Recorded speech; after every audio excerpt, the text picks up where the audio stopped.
Hello and welcome to NCBI Labs.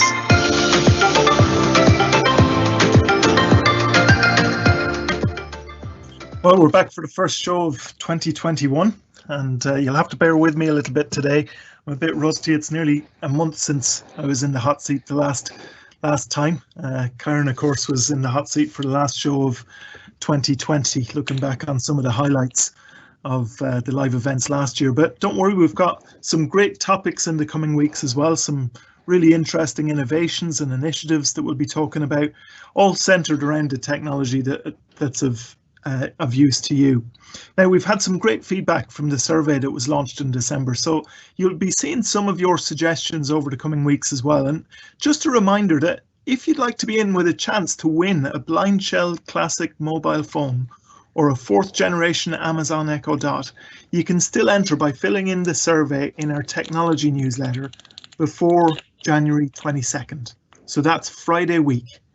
You can still enter before Friday week, and the winners will be announced on our show in 2 weeks' time. But back to today's show, what's in store for us today? Well, with all that's happening in the world at the moment, we're more and more reliant on the internet, aren't we? And it's something that has enabled so many people to either continue to work maybe from home or get to classes for school from home, stay in touch with friends and family over the course of the pandemic. But there's nothing more frustrating than just at the wrong moment your internet connection lets you down. So is there any solution to that? When you're shopping for an internet provider, is there any one thing you should go for? Or maybe you're in a contract already. Is there anything that you can do to get the most out of the service you already have? Well, Daniel Dunn will be joining us shortly to talk about exactly those issues. A little bit later, we're going to have our Seeing It Your Way piece. And for this week's show, JP has been chatting to Robbie Forde about a variety of things, including, as always, how technology has helped him with his vision impairment, but also covering subjects as diverse as stand-up comedy. So stay tuned for that a little bit later as well. I'm sure you'll enjoy that one. But first of all, we have something a bit special for our Meet the Team section this week. You might have seen the well-known show on TV before called The IT Crowd. Well, we wanted to bring on one of the stars of the show to talk to us about what life working in IT is all about. But then we thought, actually, why interview someone who was only acting a role when we've got the real thing instead? So that's why this week, instead of Chris O'Dowd or Richard Iowati, we have the one and only Collyn Kenny on the show instead. You're very welcome, Collyn. Thanks very much, Jude. I hope you enjoyed that introduction. Pretty much, yeah. Most sentences out of my mouth is, have you tried turning it on and off again? And I think that is the same for anyone who works in IT support, because you'd be surprised the amount of fixes that will do. Yeah. And don't think that wasn't going to come into the questions anyway. So tell us a bit, Collyn, about where you're based and just how long you've been with NCBI. Yeah, I mean, I think probably been here just over 20 years now, so it's a long time, but I'm still lucky enough to sort of really enjoy my job, so it doesn't feel like it's been a life sentence or anything, and I'm still looking forward to the next 20. So yeah.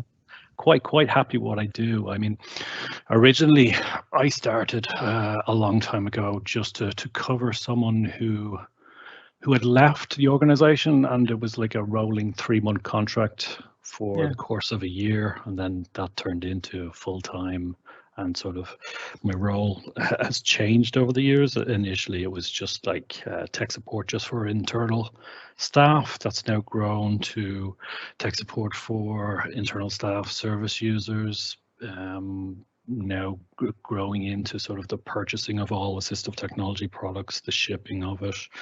Pretty much fingers in a lot of pies in here. So I'm kept quite busy, but as I say, I do enjoy it. So what you're saying is that the IT Crowd wasn't actually a documentary. It wasn't a real life take on what's happening. If you'd ever seen my office, or when I wasn't in a basement, I was out in a shed, you go, yeah, I can see where these guys have got it from. I tend Did you consult on that by any chance? I think someone must have sent in a picture at one stage because we were like, what does an IT office look like? And you have to have half-opened PCs, boxes everywhere, and probably not really a visible floor. But it is organized chaos. I know where everything is. It's normally on the floor. That's a great answer to that. Do you know where everything? I know where everything is. It's on the floor. Yeah, if I can't put my hand on it, it wasn't important. Brilliant. So tell me something. What was this always something that you were kind of very interested in anyway? It sounds like obviously you said you still enjoy the job, but is that your background anyway before you joined NCBI? Was it all technology and things? It was. I mean, I went off to college with the full intention of becoming an accountant. And within the first year of an accountancy course, I realized, no, this is not for me. Then that's nothing against accountants. It's just during that course, we got a sort of a bit more into the technology side of accounts, and I sort of tended to sort of be helping a lot of the people in that class on their technology issues, and that's when I sort of decided actually it's more the tech and being able to sort of help people along with that I wanted to get into. So left college for a while and went back and did a PLC course in technology and support. And from there, I went on to, I don't know if anyone remembers, it was a computer company called Gateway. Then it was Gateway 2000. But spent about a year and a half in there doing tech support for home users.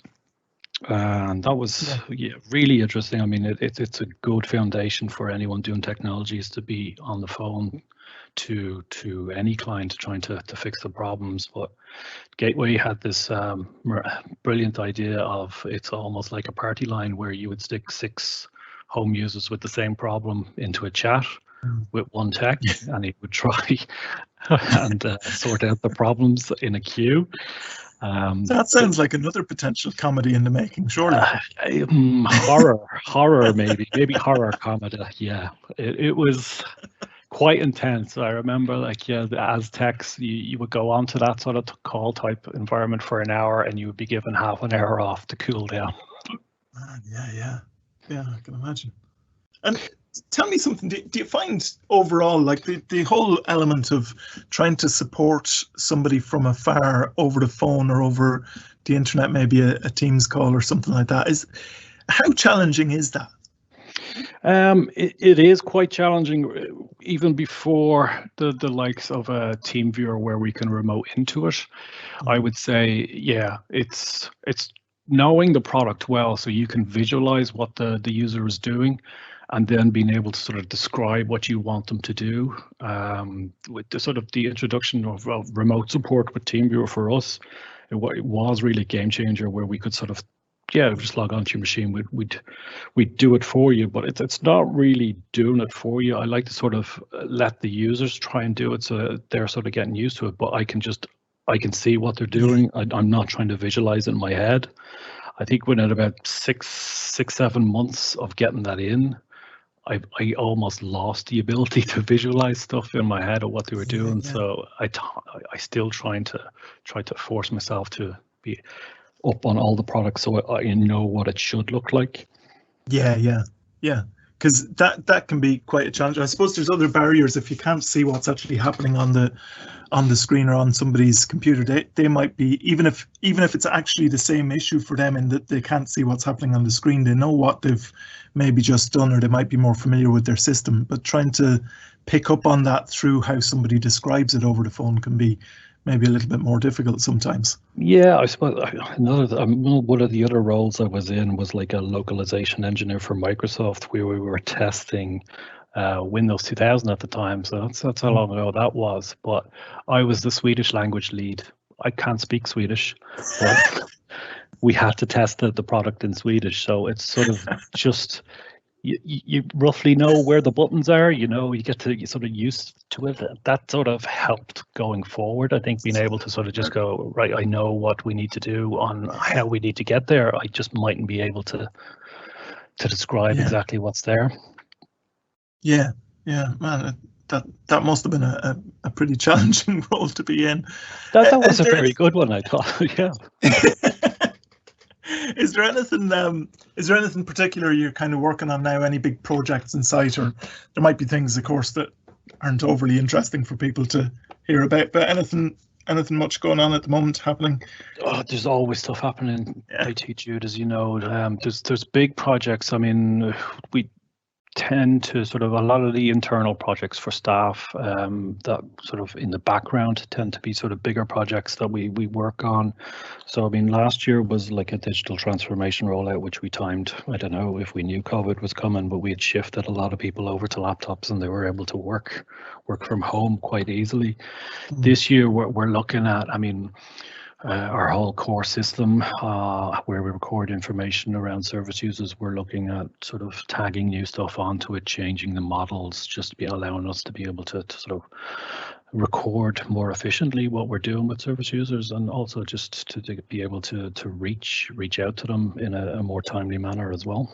Yeah, brilliant. So there's loads going on behind the scenes. So there's clearly plenty that's involved in the role that you're in at the moment. But just to finish off on this and maybe kind of go a bit full circle here, if there was one piece of tech advice that you were to give to people when they experience a problem, what would it be?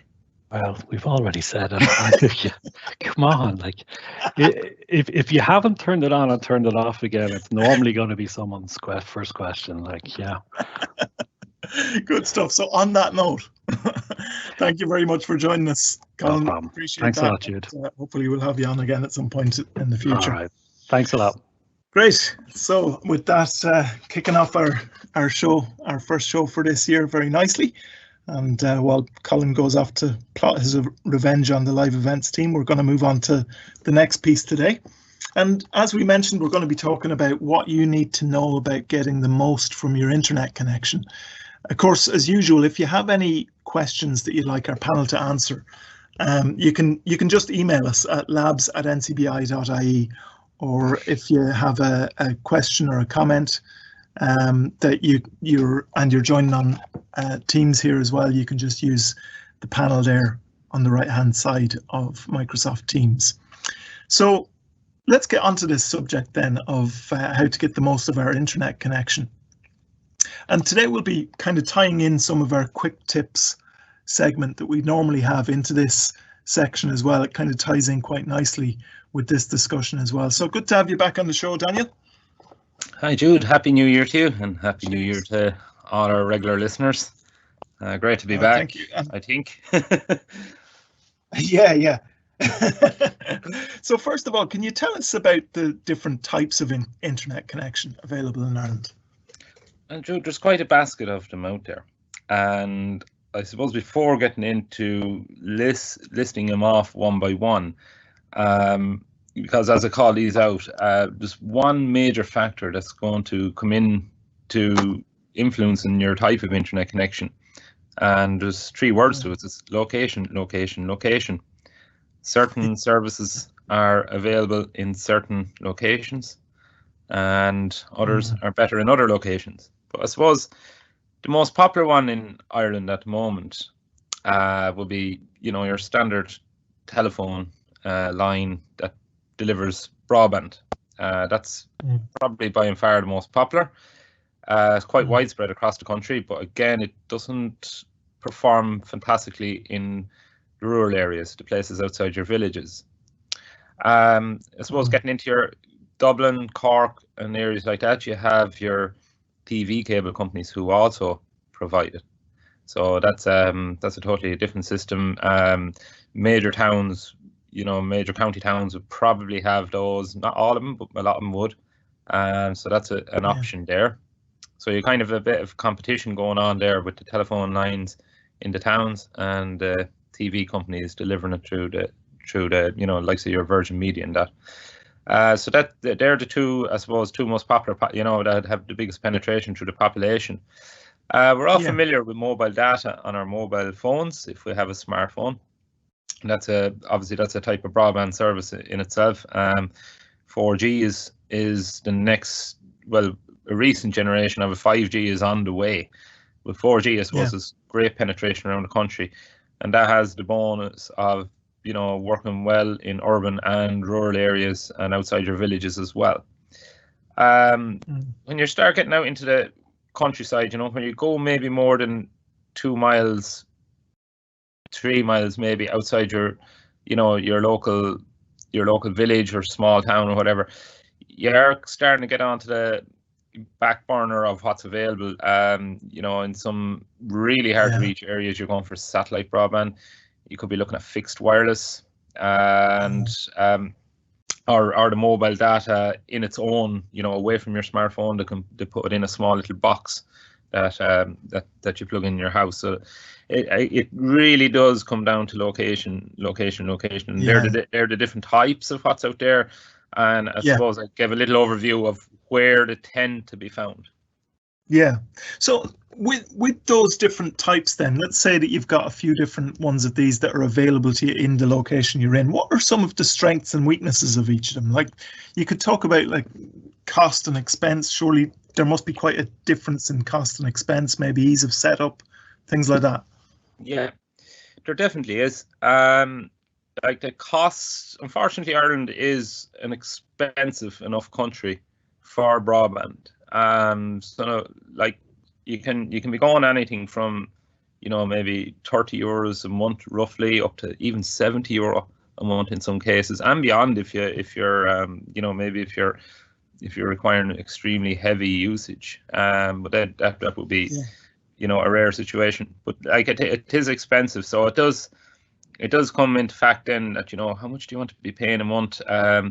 Then you have to start asking yourself the question, you know, how much am I going to be using it? Or do I, you know, am I a member of a family that, you know, where there's maybe going to be 4, 5 or 6 different devices going in the house, and you know, where you're going to need a much stronger service, and sometimes that might command a more, you know, a more higher monthly fee. So there's all these little factors that come into consideration in, you know, choosing what, you know, if you are lucky enough, I suppose, to have a choice of a few providers, you know, factoring in what's going to work for you and your family. You know, if you're kind of on your own, or there's just 1 or 2 in the house, it leaves it a bit more open to you. But if you're going where there's, you know, maybe kids now at home schooling, you know, college students are home, or people working from home, you know, the desire for faster speeds, greater capability is definitely into focus now with COVID-19 back in full tilt again. Yeah. So just as a broad kind of thing here, let's take one example, and we won't get into specific providers here because it's not so much that side of it that we're interested in. But let's just say, for example, satellite, a satellite connection. What would be the strengths or weaknesses of that? Would that be like the cheap end or the expensive end? Would it be the fast end, slow end, or can you even answer a question like that? Yeah, you can sort of come around it. Satellite is generally the last option available to you. Right. The reason being is it's very expensive to get installed. You know, sometimes it can be an upfront fee from 150 euros upwards, because they've got to send somebody around, put up a dish in your house, run a cable back in, and put a router box somewhere in your house that's, you know, that's going to give you a Wi-Fi or a cable connection to your computer. So that actually, you know, can involve nearly, you know, you take an engineer, you might have to leave, you know, somewhere that's 50 miles away from you, drive out. So his or her time getting to you, then physically getting out and putting that material in, you know, the dish, the cable, the router, setting it all up, and then driving back to their base. You know, that could be a half day's work or even more for some people. So that has to be factored in, and that usually comes as an upfront install fee. Then because it's satellite, it is the more expensive delivery method. So you're going to be limited on, you know, you're going to be limited on data download. You'll probably put a 30 gig download allowance there, maybe less in some cases, maybe more in others. So again, that would, you know, limit it to maybe somebody that's, you know, maybe just in a household that's going to be the sole user of the internet, because if you burst that 20 gig allowance or 30 gig allowance, the data usage charges kick in, and, you know, it could mean that you're gone beyond your monthly rental at that point. It probably would be one of the last choices if you have no other option It's probably the one the last on the list that you would pick. Yeah.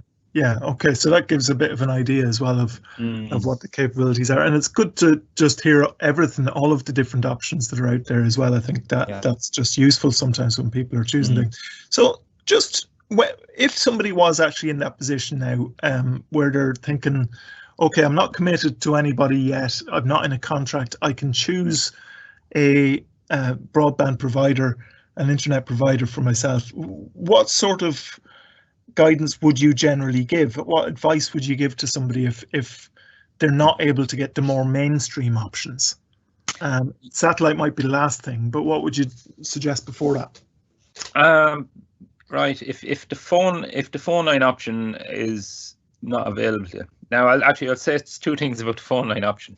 The government have done the rural fibre broadband rollout, and I've seen it in a few places. I can't get it here. I live in a small little town. The pole with the fibre goes about 300 meters from my house on out into the countryside. I can't get it, but I've a good mile and a half of the town here, and the speeds are absolutely fantastic. And their friend further down the road just can't get it because they only brought the cable so far up the road. So it's really, if you're beside one of these fibre lines that have rolled out in the countryside, the fibre to the home, it's absolutely fantastic if you can get it. Yes. If you can't, you're relying. Then you have to go back to the old telephone wire, and if you're too far outside of town, the speeds are very, very slow. So you're either extremely lucky or extremely unlucky. And if you fall into that kind of category, you're probably going to have to look at mobile broadband or a fixed wireless provider. And the mobile broadband, works just like your smartphone picks up mobile data. I will say a big thing about mobile broadband data, if you're on one of those, try and place the little router box in a window. If you know where the local mast is, try and put it in a window that's facing that mast. So if you know the mast is north of you by 2 miles, and try and put it into a north-facing window and plug it in there. Leaving it in the hall that's in the middle of the house, that kind of thing. It's like mobiles. Remember when they came out first, Jude? When we all got our mobile phone first back in the 90s, and you were going to make a phone call. Oh, I have to go to the front door, or I have to nearly step out in the backyard, just to get the signal to phone your friend. Mobile broadband is principally like that still. So you've got to get the little router box into a good position, and that can be a huge difference between an absolutely brutal service and a really satisfactory service. So even on the minute scale inside your house, location again. It is interesting that it comes down to that so much. And is it worth then, in that case, is it worth actually doing a little bit of checking before you say you have to go with a mobile broadband provider? Is it worth checking where the masts are? Who's got a service in that area? Yes, most of your mobile phone providers or mobile broadband providers on their websites will actually display a kind of a coverage map, and they kind of overlay it onto Google Maps. I've seen it done in quite a few instances, and you can really zoom down into your, onto really where your house is, and it'll give you a kind of a color code. Now it's representative; it's not absolutely guaranteed, but if you got a good strong color, that's going to mean you should have fairly decent service there. Now I will say another thing with the mobile broadband, the towers themselves, they're limited in, the more people in your area, let's say, using the same provider you're going to go for, and you're all online at the same time, it is going to slow that down a bit. So while the reception might be fantastic, there could be a lot of users in your area logging on at 6 o'clock at the same time, the next thing, the speed, because the towers can only handle, it's like pressure, water pressure coming down a tap. If you turn on all the taps in the house at one time, it slows down a wee bit from the gush that you normally should expect down to a trickle.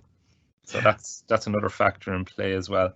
Probably important to keep that in mind as well when people choose, if you choose your broadband just basically on a sort of set of statistics or a set of you know, just the information of how fast it's supposed to be, a number that you see advertised is not always the number you're going to get, is it? That's a very good point. Yeah. Up to all the providers are guilty of this. You know, they'll advertise up to 100 meg connection, or up to 150, or up to 80, whatever they can do.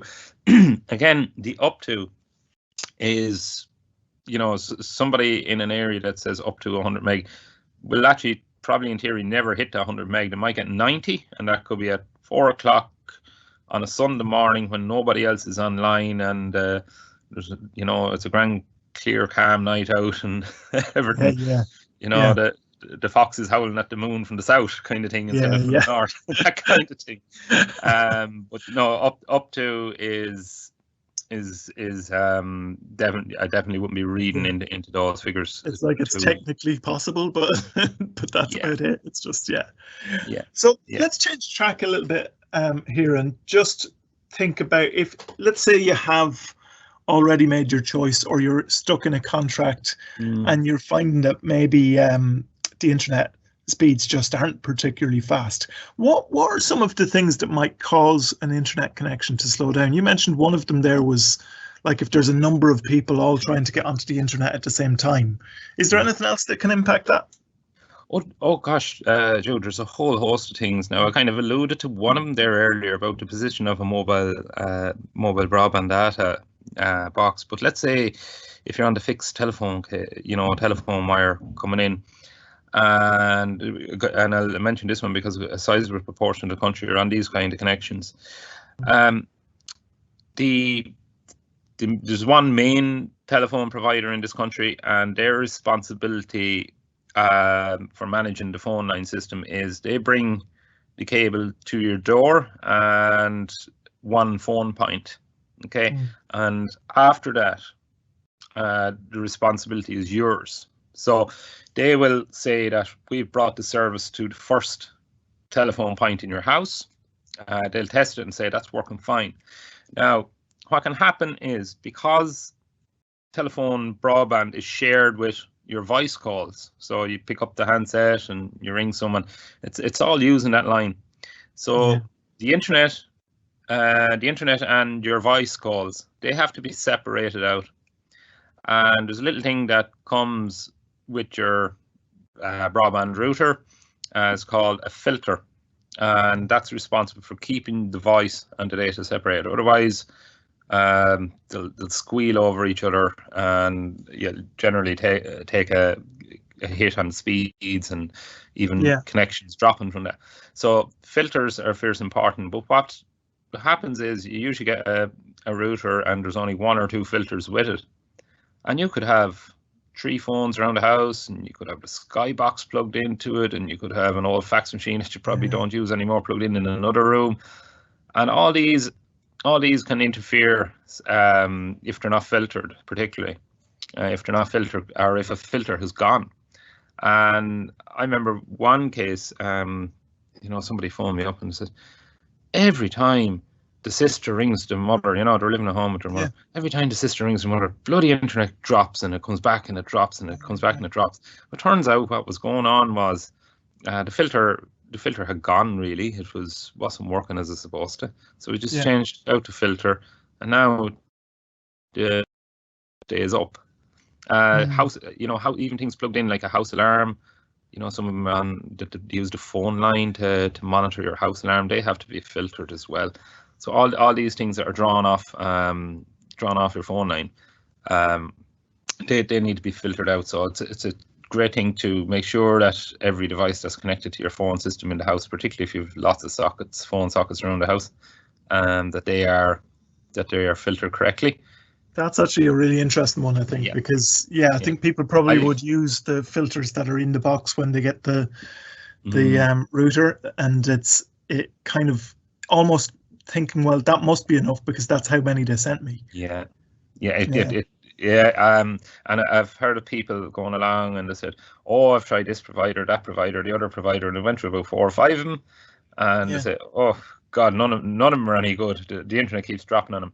It usually points to something else that's going on there. Now, okay, you get the router free usually off your internet provider.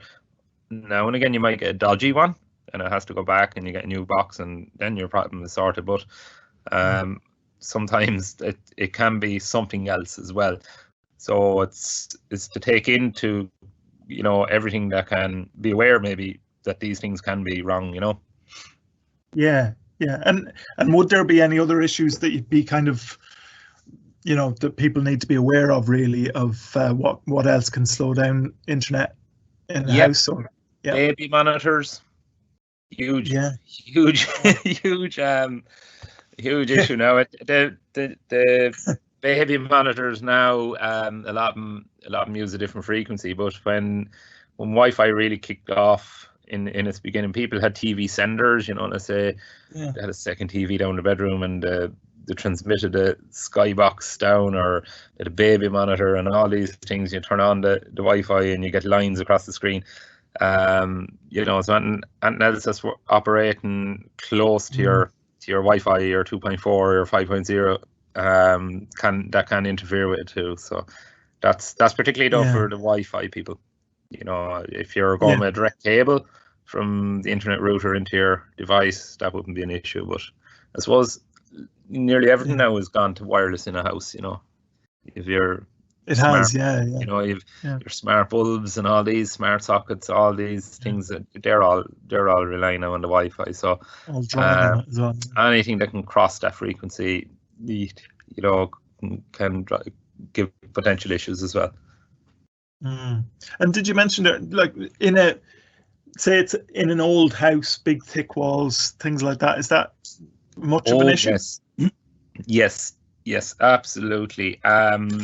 Particularly for the Wi-Fi, again, you got to remember that, like, it's anything that's wireless. Now, while it doesn't need exactly your line of sight, but needs a fairly interrupted, you know, a fairly interrupted run between the receiver and the transmitter. The transmitter being your router in your house.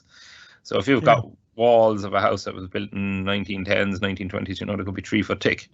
So the signal is just not going to penetrate that solid rock. What can you do in them situations? There is products available. They're called power line adapters. They're fairly inexpensive. Basically, you would run a cable from the router into one of these plugs, plug it into the electrical port in near the router, and where you want the internet to come back out in another room, you plug in, you get a pair of these plugs, and you bring the other one to the other room. Again, you can run a cable back out, or some of the more clever ones will have Wi-Fi on the second outlet, and it'll relay your Wi-Fi into that room. They're quite a good solution for you know, older build houses like that, as I say, with the 3 foot walls. And you know, if you have the one electrical system in that old build, then you're away in a hack with it.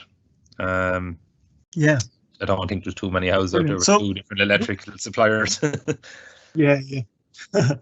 So with most of these things, there's maybe something we can do to kind of get a bit more out of the internet connections. We're not necessarily going to get like lightning fast speeds on every one, but we can usually improve it a little bit. So maybe just you've given us a few kind of ideas of the things that can be issues and maybe ways to solve them. If somebody was in the situation now where they don't really know what the cause is, they just know they've got slow internet, they know that maybe they're going to have to call somebody in to sort it out, but there's just maybe 1 or 2 things that they might be able to try to pinpoint what it is first. Is there kind of a workflow you could recommend, or something that you would say to people, here's a couple of simple things you can try first? Can I go back to Collyn's one and just turn off the router and turn it back on? That does work again. Yes, it does. Actually, in some cases, probably a good idea. People leave their broadband boxes on 24/7. You know, switch them off maybe at least once a week. I know some households it'd be brilliant to switch them off every night going to bed. But I know in some households they leave them on 24/7, 365. it's probably a good idea maybe just to give them a small bit of a cool off, at least once a week, just to do that, because they can freeze up and lock up and usually they might restart themselves. You'd find, oh, where's the Wi-Fi gone? It's gone there for the last 2 or 3 minutes. The next thing it's back. But in some cases, it's no harm to switch them off. That's one thing. Yes, switching it off and back on again. Location of the router from where it's. And sometimes you nearly have to catch the guys at the day when they're installing. You nearly have to say, well, I want it here because I want the Wi-Fi to reach so many rooms. Yeah. If that's not the case, sometimes it can be at the front door. You're down at the back end of the house and the Wi-Fi, you're only getting 1 or 2 bar string. Probably look at something there like getting a Wi-Fi extender, or even going back to them power line extenders.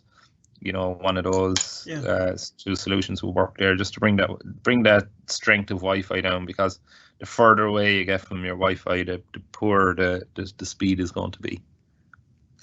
And are those Wi-Fi extenders, are they good? Are they is it kind of a case of you get what you buy for, or in general? Yeah, I generally, there's cheapy ones out there that the 20 quid ones, they're really not that great. Yeah. It's worth going for kind of a branded one. I know. Remember, we were speaking there before Christmas, I think it was. We're on about the smart speakers. Now Google have the mesh, which doubles up as Wi-Fi extender, but also is a smart speaker. So if you were considering saying, hey, getting a smart speaker, but my internet coverage around the house is quite poor, maybe look at these. It's kind of a two birds with one stone solution.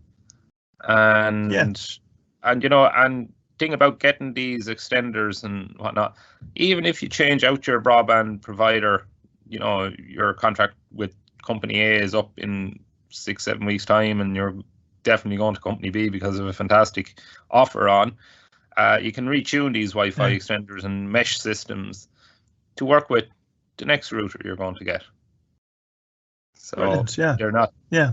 So those things can be really good. Yeah, definitely. And so don't think that you're going to waste money saying, oh well, if I buy a Wi-Fi extender for this router, but you're going to be thrown out in 3 months' time or whatever, and get another provider. No, you can retune them and go again. Yeah, that's really useful as well. So just kind of that's given us a really good sense of different things that you might be able to do to get a bit more from your internet connection. Just before we finish up on this bit, is there any kind of final recommendations, or even just kind of takeaway points from this that really we want to emphasize?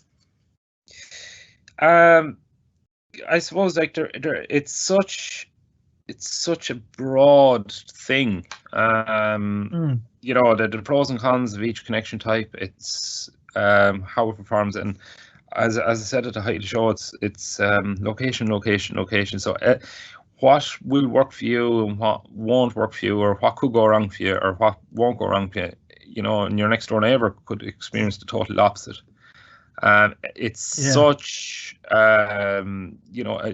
it's so circumstantial down to where you live, the type of building you're in, what it is you're doing, how much of the internet you want to use.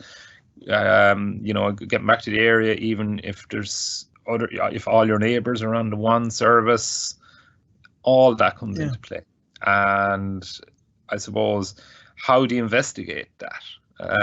That is probably the challenge in itself. Who do you speak to? If I ask my neighbor who do they use and they find it great, am I going to a chance getting it in? The next thing I find it rubbish. You're looking over the neighbor and over the neighbor's one saying, you recommended that thing to me, and stuck in a 2-year contract. I suppose, and maybe look for some of the providers out there that will say, hey, look, take it home, try it out for 14 days. If you don't like it, bring it back. Some of them do that. That is definitely worth looking into. They're a couple of takeaway points. It's so, I could dream up of 25, 30 different scenarios for all different people, and I still find other people out there say, well, no, actually my circumstances are different. Yes, it is. But I suppose I've touched on a couple of points maybe, and I might have pricked a few things of interest in people's ears. Say, Yeah. oh gosh, actually, I've that home alarm system. I wonder, is that filtered? And next thing, somebody might go out and discover it's not, and put a filter or get a filter installed on that. The next thing, their internet speed jumps up by 10%. Yeah. That can happen. Absolutely. Well, I think those tips are really useful, Daniel, and they're things maybe that don't occur to people, but definitely at this point in time as well, when people depend on the internet so much, it's definitely good to have those kind of tips to be able to get the most out of the connection. So thanks very much for coming on to the show to talk about that today, Daniel. Much appreciated. Yeah, absolutely. And like the labs team that we have here, between us all, if somebody was ringing in, maybe just for a little bit of advice or some tips and things to check out for themselves, if they wanted to describe to themselves, describe their situation, we could say, okay, well, maybe you could look at this or look at that, and kind of troubleshoot from the top and see can we help out some way and get a better. Like most of the times it'll go back to the internet service provider, but another time it can be something in your house that's actually messing about with your internet. Yeah, very good. And that's a really good reminder as well. If there's anybody who has any issues with any of the things we've been talking about here, whether it's internet connections or anything else, and you want some support, just get in touch with labs@ncbi.ie. So appreciate that, Daniel. You're more than welcome. Thanks very much, Jude, for having me on. Good stuff, and I'm sure that you might want to even listen back to that on our YouTube channel, for example, or if you get your podcast from any of the other major platforms, then you can listen back to this once it's uploaded there as well, and you might be able to follow through on some of those tips too. So that was a very practical section there, just getting the most out of the internet connections that we have. Just to mention that our tech help section, which kind of ties in nicely with this idea, I suppose. The tech help section will be back next week, so please do send in any queries that you'd like us to cover on our show next week, and we'll put them to the panel as well. Particularly as well, if you want us to kind of discuss the pros and cons of particular subjects or technologies, they're always kind of good ones if you want to hear what the kind of the both sides of a situation is. So send those suggestions in to us, and we'll look to cover them on a future live event. Just email labs@ncbi.ie and reference the live event. So now it's time for this week's Seeing It Your Way piece. And this week, JP has been talking to Robbie Forde about his experience of sight loss. So we'll hand over to JP to introduce this piece first. Thanks very much, Jude. That's right, Jude. So this week for Seeing It Your Way, we catch up with Robbie Forde, who is living in Swords in Dublin.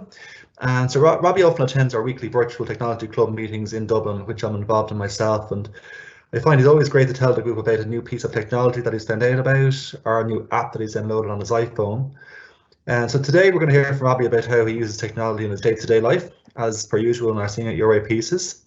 And this includes for Robbie in college and in work. But he's also going to tell us about two other great passions that he has, which are motivational speaking and stand-up comedy. So he has an interesting story to tell us, which he offers plenty of kind of great advice along the way too.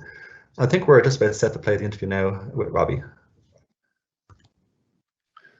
So this week on Seeing It Your Way, I'm delighted to be joined by Robbie Forde, who is living and working in Dublin, and who is also involved in motivational speaking and stand-up comedy. So Robbie, you're very welcome to the show. Thanks, JP. So Robbie, just to start off, I wonder, could you tell us a bit about yourself and your background, if you don't mind? Myself, I'm a 38-year-old guy. I'm blind. I have very, very limited vision, so more or less blind. I lost my sight when I was younger, so I went from being fully sighted to having very diminished eyesight. And I just progressed from there. It must have been very difficult. It was at first, but with the support of family and friends, I got back up and got on with it, because nothing's impossible. So I only realised that after this happened to me, that nothing is impossible. And Robbie, as I mentioned a moment ago, you're living and working in Dublin. I wonder I wonder, could you tell us a bit about the technology that you use both in your day-to-day life and also in work? Well, the technology, I suppose when I get up in the morning, I would, with the alarm on I use an iPhone. So, I mean, I just speak into the iPhone to set my alarm. So I'd use that. That'll get me up.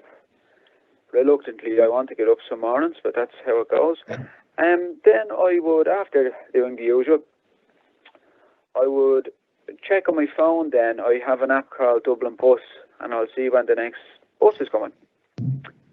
So then when I'm on the bus, I have another app, which is a GPS app. There's a few different ones. I can't recall at the moment the one I use all the time. It's been so long since, it's been 9 months since I've been out of the office. Yeah, you work from home, Robbie, I take it. I am indeed. But with the other app that I have on the bus, it tells me where I actually am. So I wouldn't even have to rely on the bus driver to tell me when my stop is there, because the technology, the GPS on my phone will just feed into the earphone in my ear to tell me where I am. And so it's fantastic. Excellent. So, Robbie, it's certainly impressive, I think, how quickly people have adapted to working from home over the last year or so, and how reliant we are on technology. What do you think about that as well? It's good in a way that you're at home. However, I do miss the interaction in the office with my colleagues. Yeah. Because it can be quite lonely at home, and also it's much easier to ask a question face to face or over a cup of tea in the office than it is through emails or just over the phone. You know? Absolutely. But again, it's not impossible. Like working from home. Yeah, it's fine. Just we'll have to make do at the moment until this is all over, which it will be at some stage. Hopefully. So, Robbie, I understand you are doing a college course at the moment. Could you tell us a little bit about the course that you're doing? Yeah, that's right. I'm doing an online course with Maynooth University. It is Diversity and Inclusion, Equality Studies. It's very, very interesting. It kind of gives a lot about the insight into where stereotypes came from. Like being blind myself, reading into it, kind of stereotypes such as a few hundred years ago that people, if someone was different, they'd avoid them, because it's just, lack of awareness, I suppose, back a few hundred years ago. But it goes deeper than that, so I won't bore you with it, but it is very interesting. And is this course online, Robbie, or are there any meetings in classroom too? Oh, yes, it is. No, it's online, but my class would be once a week, sometimes once every 2 weeks, and I would use MS Teams for that, Microsoft Teams. Yeah, okay. So technology coming in there again, Okay, and Robbie, are you a JAWS user, or what do you use when you're accessing these meetings? Yeah, I would, like in both at home, both professionally and for my own leisure, I would use JAWS. So, I mean, I have a laptop here, 2 laptops here in front of me. One is for work, and the other one is my own personal laptop, and I have the JAWS on both. Yeah. And I have MS Teams on both as well for meetings or whatever it may be. Okay, great. So, Robbie, I think one thing that's really clear here is that you must have a really hectic schedule. So, in addition to working full time, you're studying in college, but as well as that, you're a motivational speaker, as I mentioned earlier, and a stand-up comedian. So, firstly, how exactly do you find to do everything, fit it all in? Well, at the moment, that's all on hold at the minute. The likes of motivational talks and the comedy. Yeah. I started only just dabbling in comedy a couple of years ago, but more so the motivational speaking I've been doing outside of my regular job. I've been doing it for a number of years now. Okay, and you enjoy that, Robbie? I love it. It's great. Yeah. Just kind of pointing out, JP, to people. I would give them a story or two about me, and situations I've got myself into due to blindness. And I would make humour of them as well, make light of them, so I would have the people that are listening, laughing, so it kind of relaxes them. But then I also point out that regardless of a disability, or regardless of, everybody has things they can't do. So I would point it to them that, you know, a disability is something that you can't do or something you have difficulty doing. That's what a disability is. So everybody has a disability of some sort because everybody has something they can't do or have difficulty doing. But more importantly, that's only a short list. More importantly, you've an endless list of things that you can do. So as opposed to looking at disability, I try and encourage people to look at this ability that we all have. Yeah, I think it's a really important message to get across, Robbie. Yeah. Like I have to say, I did come across your website recently, Robbie. It's www.optimisteyes.com for our listeners who want to check it out. And on the site, there's a lot of information about it. Was your own personal journey of living with sight loss. And I think one of the things that really comes is very evident on the site is your very much positive and can-do attitude towards life, Robbie. Also on the site are several testimonials from people who have heard you give motivational talks. And if it's okay with yourself, I'd like to relate some of these testimonials. Yeah, no problem. So just a couple here. So one person wrote, Robbie Forde comes across as a practical, humble, down-to-earth, friendly guy with a lot of love and respect for his friends and family. He brings with him a hope that even when faced with the worst of barriers in life, it is not only possible to get through them all with sanity intact, but also to keep smiling and joking along the way. That's one. And another person wrote, the day Robbie came, I was in a bad headspace and was feeling frustrated with my life.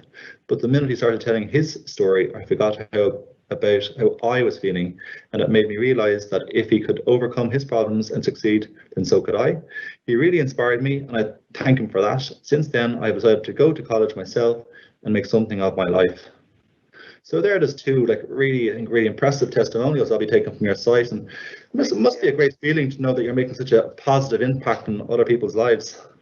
When I started doing this, I didn't realise it would have such a positive impact like that on people's lives, and I'm absolutely thrilled that it does, because I'm just a regular bloke, just like regular man, just like any other 38-year-old. Really, just the difference is I'm blind, you know. Yeah. So hearing stuff like that and getting feedback like that from people, and you know, it's very rewarding to hear that. But it's also very encouraging to encourage me to persist and keep going and keep doing the motivational talks.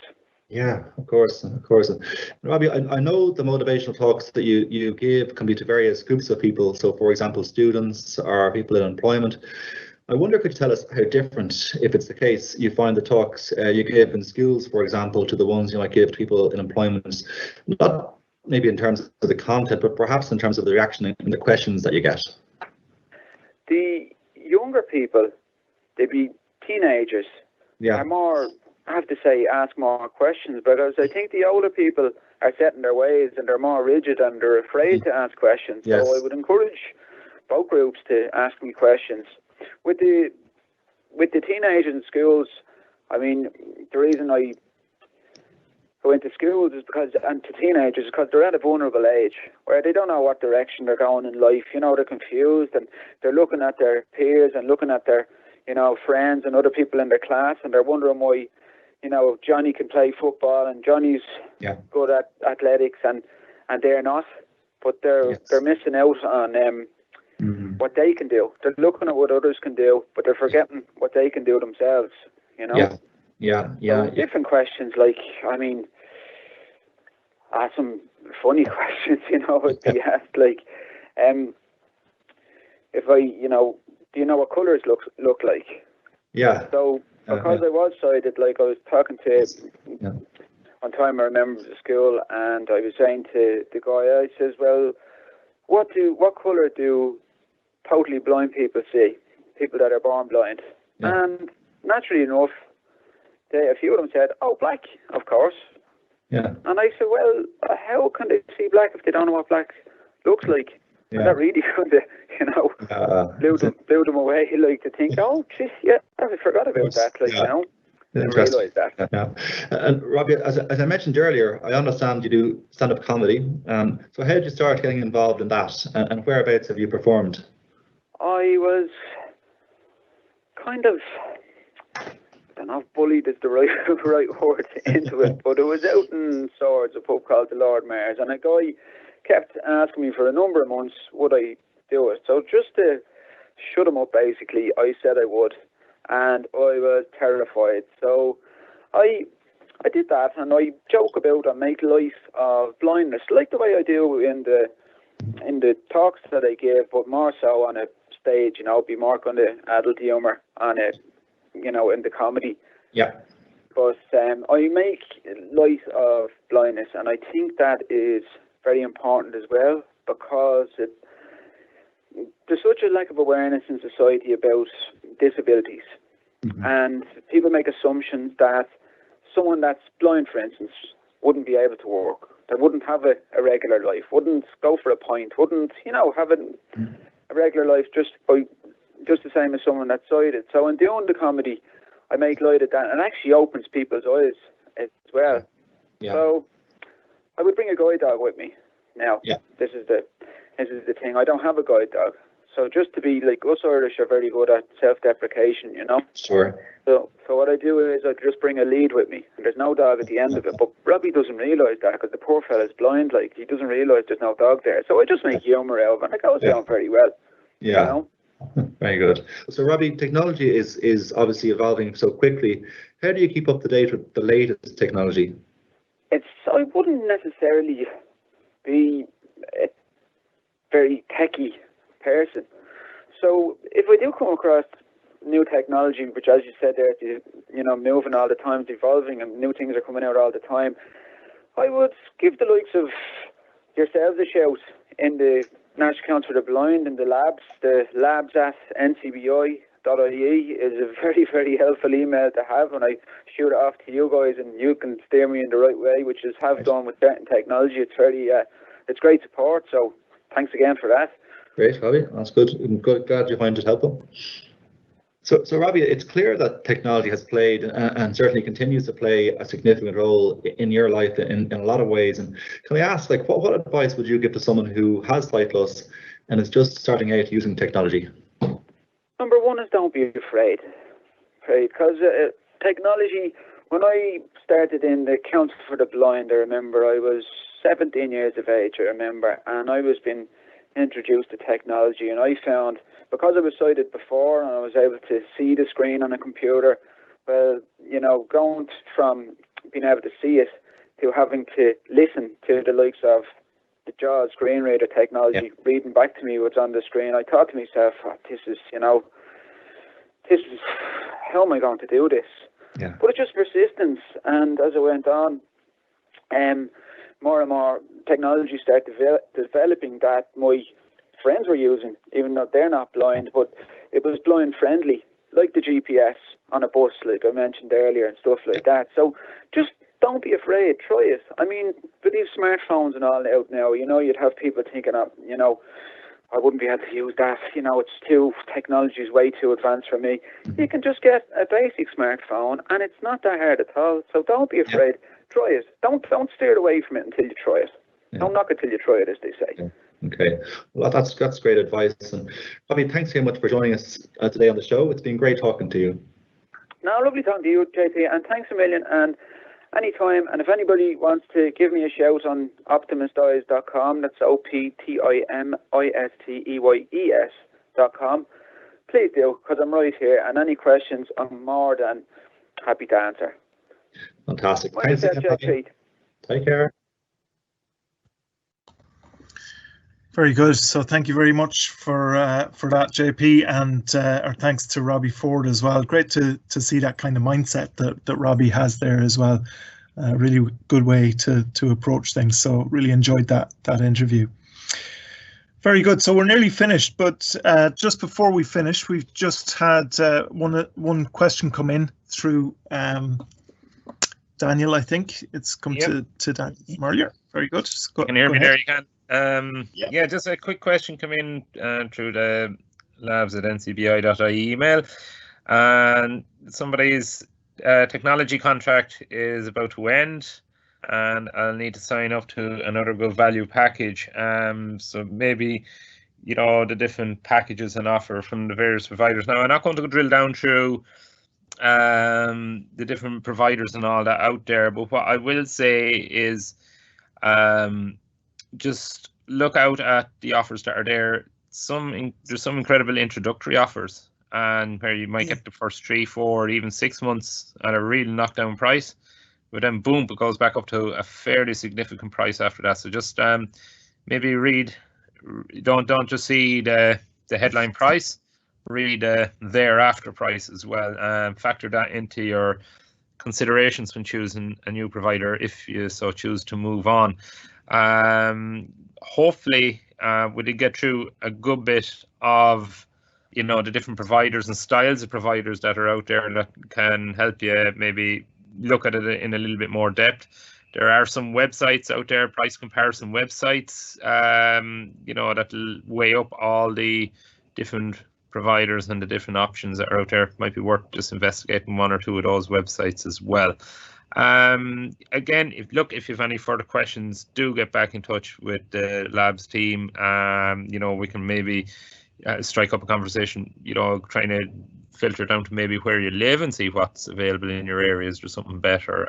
We can definitely try and advise and help and support in that regard there. Okay.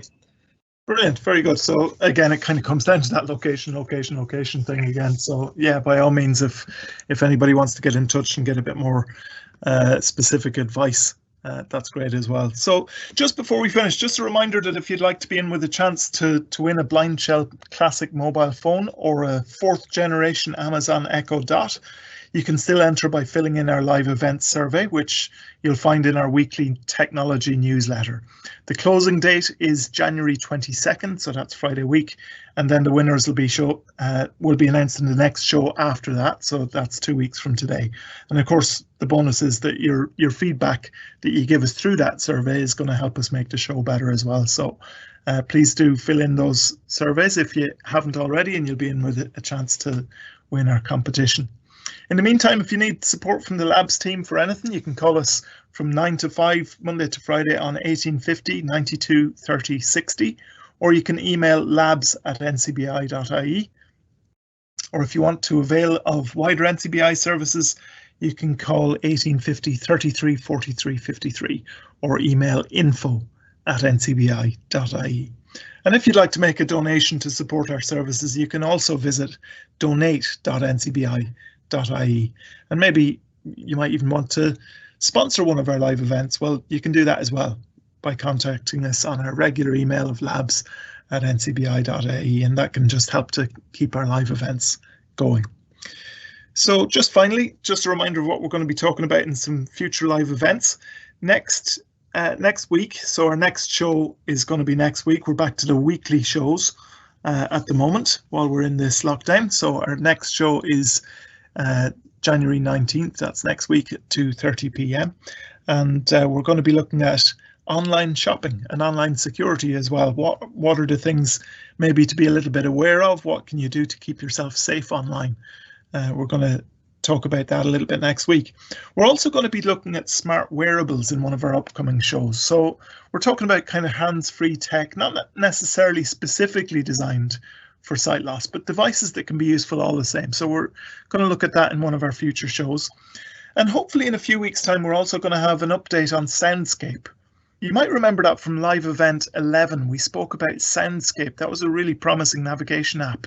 We're just going to revisit that in a few weeks' time to get a little bit of an update on where we're at in Ireland with the Soundscape app. So look forward to having that as well. If you want to stay up to date with what's happening on our live events, as well as plenty more, of course, you can subscribe to our newsletter on our website, or you can email us at labs@ncbi.ie if you'd like to subscribe as well. Loads of quick tips, plenty of information on technology that's available. Really good, useful resource there. So sign up if you haven't already, and I'm sure you'll enjoy that as well. But for today, that's pretty much it. So all that's left for me to do is to thank our panel today, and good to chat to Collyn earlier and Robbie Forde. We appreciate the interview there, but also our regulars of JP and Daniel, and of course to everyone listening in as well. And we look forward to having you all back with us next week for another NCBI Labs live event.